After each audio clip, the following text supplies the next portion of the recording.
Hey guys, welcome back to another YouTube video. Now in today's video, guys, I'm going to be doing a review for Halloween Ends, and I apologize for being a little bit late for it. I legitimately did not have the time to record this review until now, which it is now Saturday night, so hopefully I can get this up as soon as possible. I don't even think I'm going to schedule it for tomorrow night, or tomorrow afternoon, sorry. I think I'm just going to upload it as soon as I can tonight, and, people will see it when they see it. Um, but yeah, I apologize for being a little late. I did watch this movie Thursday night, but I just didn't get the chance to do it yesterday or today until now. And I'm kind of glad I waited a little bit because there definitely was a lot to process after watching this movie with how bizarre it was. And by the way, this review is gonna include spoilers because I mean I tried to do a spoiler free review, but there's just no way I can do this review without spoiling certain things. And there's going to be a lot to talk about in this review. It's probably going to be a longer review, just to lay that out there. So if you haven't watched this movie and you don't care about spoilers, go on ahead. But if you care about spoilers and you want to keep your expectations high, then don't watch this review. That's all I gotta say. Watch the spoiler-free reviews, and they're probably going to do a better job at kind of telling you what to expect without directly telling you what's gonna happen. But I simply can't do that. Like I can't put into words what's gonna happen in this movie without spilling the beans. So yeah, I'm glad I waited because there was a lot to process, and I needed to see how sorry, something fell there. I needed to see how other people felt about this movie. Specific audiences, how they felt about this movie, critics, fans, just regular audiences that are in for the kills, all that kind of stuff. So I needed to kind of piece everything together and figure out how I feel about this movie. So I think it's kind of a good thing I waited because now I can give you a definitive answer about how I feel about this movie. But if you asked me yesterday, I probably couldn't, and if you asked me the day before, especially the night of, I definitely couldn't tell you. Other than one thing, which I'll get into that later in the review. But I guess just to kind of revitalize what this movie is about, it kind of starts off and kind of just turns the tables in a way you wouldn't expect, because Halloween Kills sort of set it up in a way that you would think that this is going to continue off of the same night again. But as we've seen in the trailers, there was a time jump, and there's a new character that's going to be introduced, and you see that, maybe he's going to be a love interest for Laurie's granddaughter in this movie. God, why am I already forgetting her name? If you told me, it would instantly be a light bulb moment, but for some reason I can't think of her name right now. Stupid. But yeah, so as I was trying to remember where I left off at, but yeah, I think they kind of go in a different direction with the whole time jump and introducing this new character. I think a lot of that has to do with Halloween Kills kind of being caught in the middle of the whole COVID situation, and so that's kind of what caused Halloween Kills to be a bit of a mess. And yeah, after watching Halloween Kills, you kind of got an idea of how you think Halloween Ends is going to play out and start. Probably going to be on the same night. We're probably going to get right into the action, but instead, a couple weeks prior, when you get the full trailer with all the plot details in it, you're like, oh, so there's a time jump now, which I kind of personally I liked that. I didn't want this to be a whole night thing or anything like that. Which still, I think I'm glad that they didn't do this all in one night. But they definitely probably should have changed the ending to Halloween Kills to make that make more sense. And I'll talk about that in the ranking, and there's a bunch of other rankings I'm gonna be doing that are gonna be more, it's gonna make more sense to talk about that there. But yeah, this movie kind of starts off in a weird way with them, first of all, the movie doesn't even start off with the original Carpenter music, so you're like, wow, that's kind of weird. So it's like the radio station, guys tuning into a different station, and then you get this opening sequence where you got this babysitter who's, the new character, which I think instantly right away I knew, oh, so that's the character who was in the trailers, so let's see where they go with this guy. And so at first, I'm thinking, okay, so Michael's probably in here, and he's probably going to kill this kid that he's babysitting because he sees that the kid's disappeared and that the door's open and this knife's gone, on the cutting board or whatever. So everything plays out in a way where you get the they're almost like making it very very obvious of what's going on. But then they turn it around at the last second. The bratty kid locks him in this attic door, and he's mad. He wants to get out. The babysitter, so he's trying to kick the door open, and the stupid kid's right behind the door, and he gets slammed into it. And coincidentally, at the same time that this happens, the parents are coming in, and the kid just plops right down at the floor, and gets killed. And the parents don't believe that it's an accident at first, but eventually Corey gets released from jail because they figure out that it's an accident. But the town can't accept this. The town hates him for it. And so we see that a lot in the film, where you get these bullies that are bullying him, and he tries to stand up to them as well. Yeah, that's kind of lays the foundation of the film. And so for about an hour, probably about an hour in this movie, it's well, actually probably about an hour and a half of this movie is focused on that Corey character. And then once Corey eventually just dies off and kills himself, that's when Michael finally returns, and we get basically everything that the trailer was advertising this movie to be, which was the final showdown between Laurie and Michael. And that's pretty much the last 20 minutes of this film, or not even the last 20 minutes, because you spend about 10 minutes for that final showdown, and then the last 10 minutes are just kind of the resolution, seeing what happens after that. And so yeah, that's basically what the movie is about. The good and the bad. There's a lot of good, there's a lot of mixed, and there's a lot of bad. So there's going to be a lot to talk about here. So starting off with the positives, I like what they did with Laurie in this movie. In the last two movies, I was not a fan of Laurie, especially in Halloween 2018. She's kind of locked herself into this area, and she won't go out, and she's still scared that Michael may return one day, even though it's 40 years later.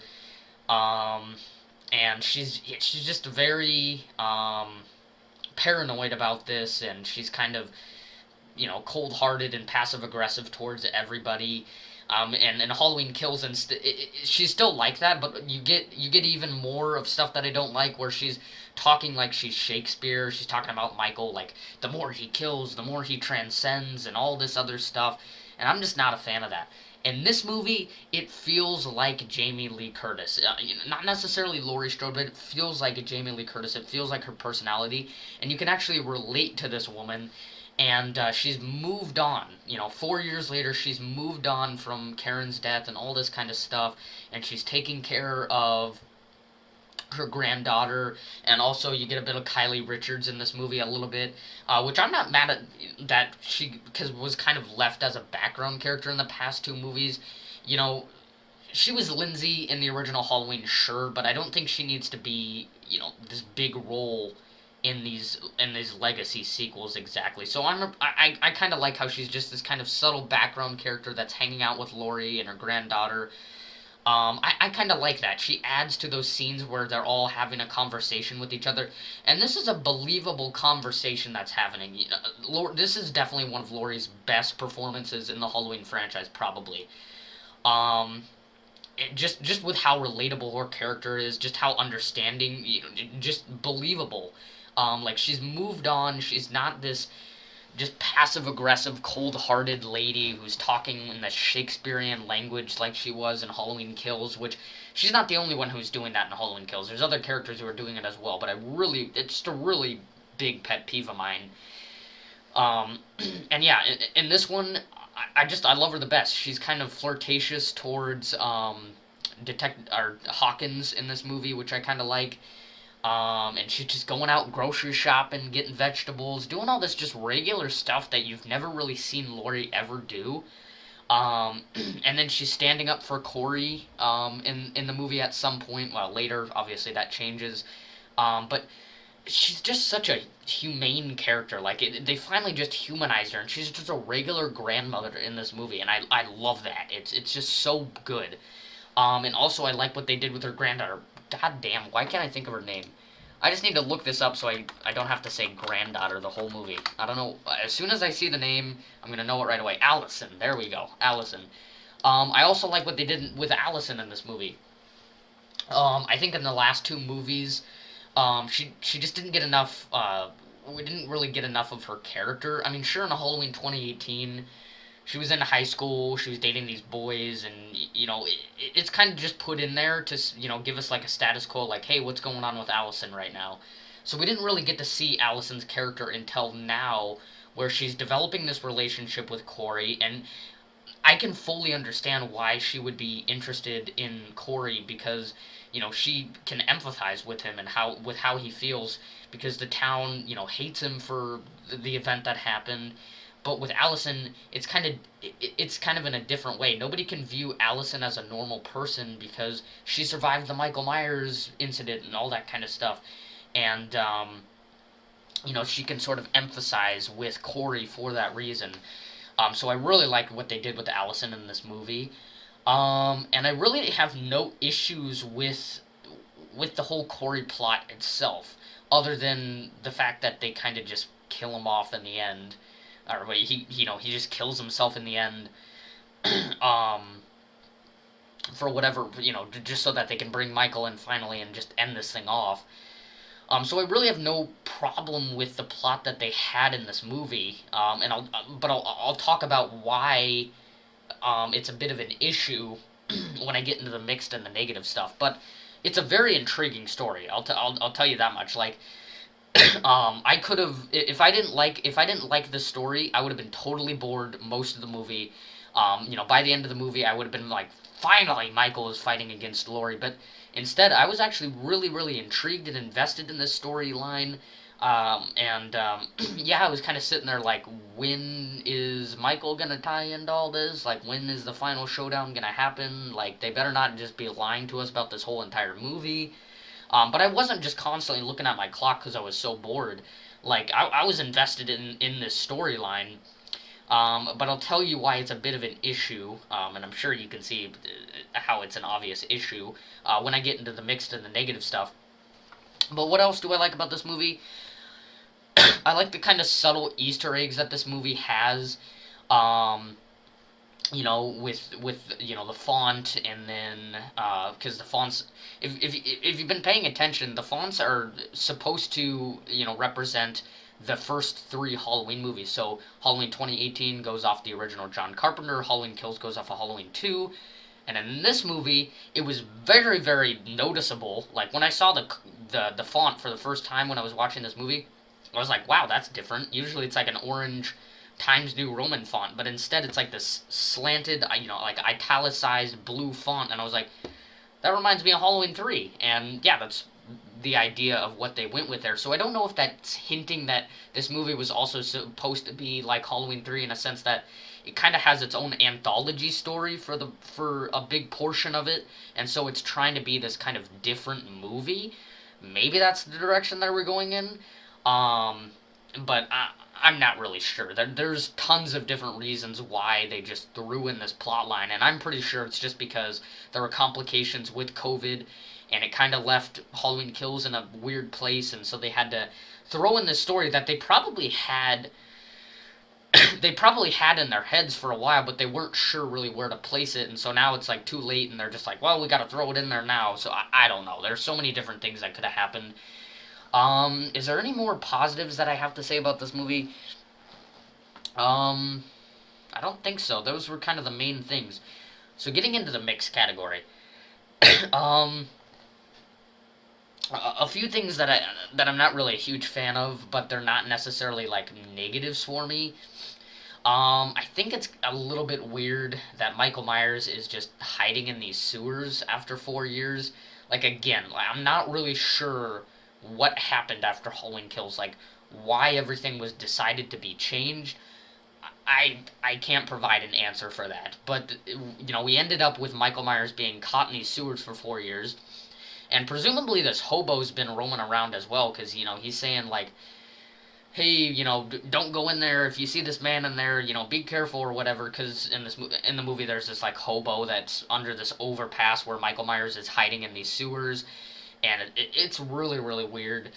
And also another mixed thing for me is Corey being this sort of copycat killer by trying to just not even not even sort of imitate Michael Myers, but literally just wearing the jumpsuit, holding the knife, wearing the mask, and it kind of confused me in the movie as well because I'm like, who is doing this? You know, who's killing who right now? Like, because I don't know, for some reason, like the theater was like really dark, so I wasn't really able to tell in certain scenes exactly what was going on, especially in the sewer sequence. Like everything just looked like black blobs to me because I don't know, the theater was the lighting, something like that messed it up. So it kind of confused me in the film a little bit.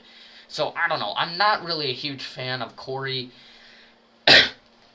going into the sewers, looking into Michael's eyes, and then, you know, some people are saying well, that's how he gained his evil and how he turned psycho and all this kind of stuff.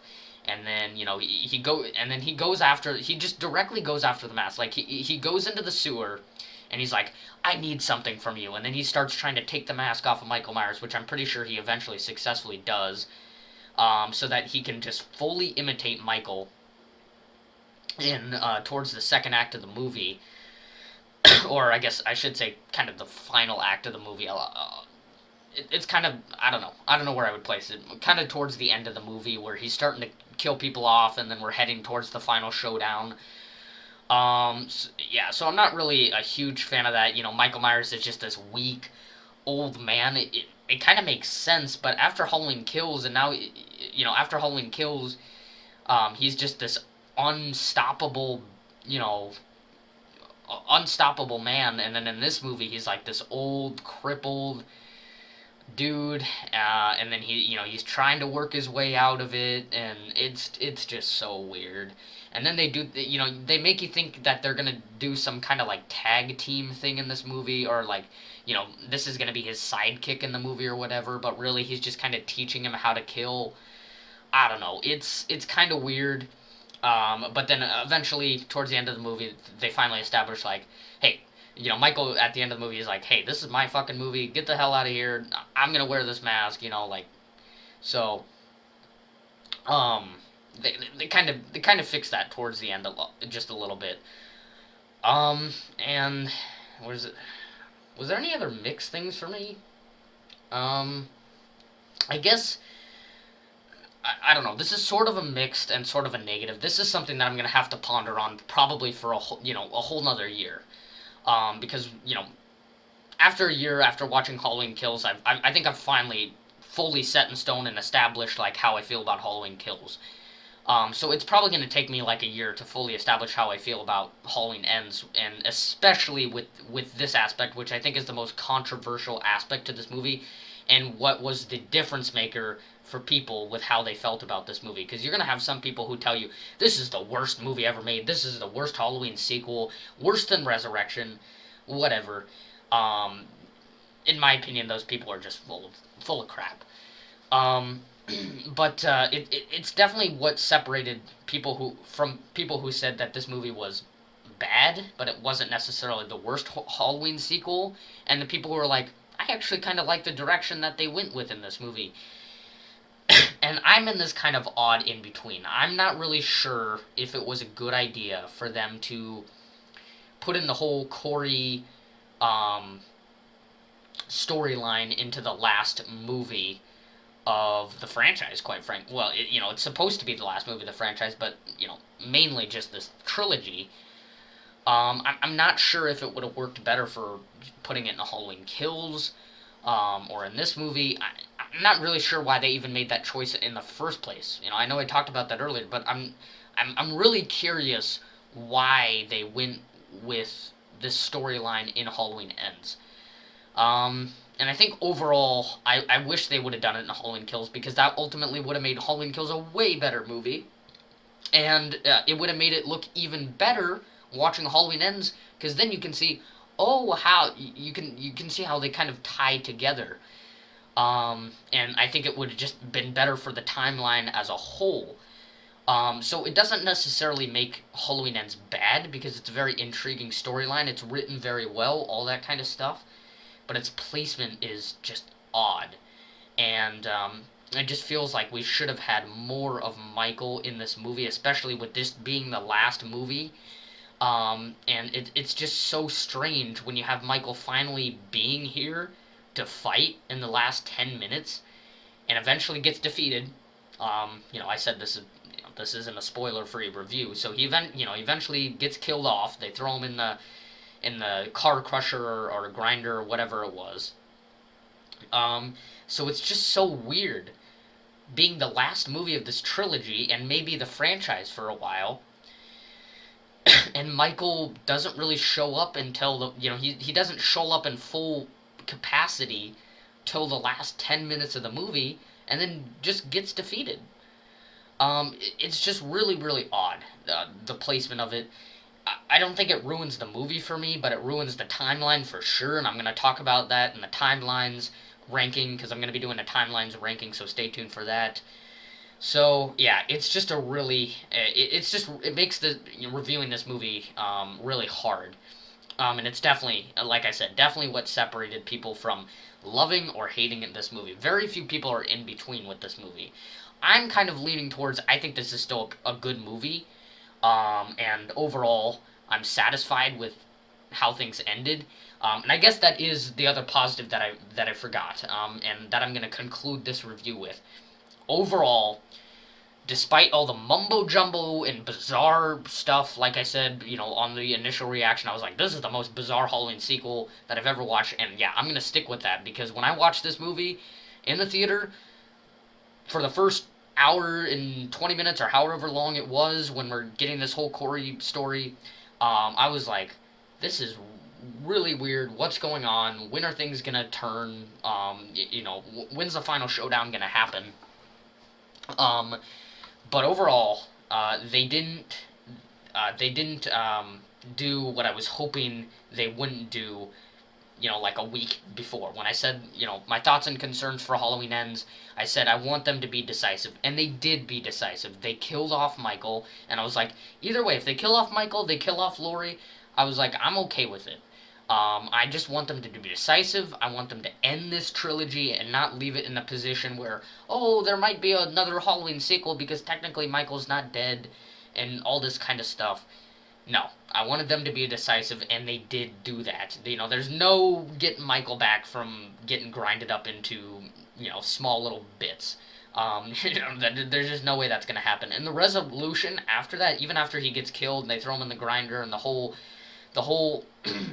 city, or I guess town, is watching this all happen, and then you get the resolution where Laurie finishes her story, and she has this nice little moment with Hawkins, and yeah, it's just a really nice resolution, and I'm glad that they were decisive. I think I would have been one of those people that said this is one of the worst Halloween sequels if they weren't decisive and they left us in this impartial ending.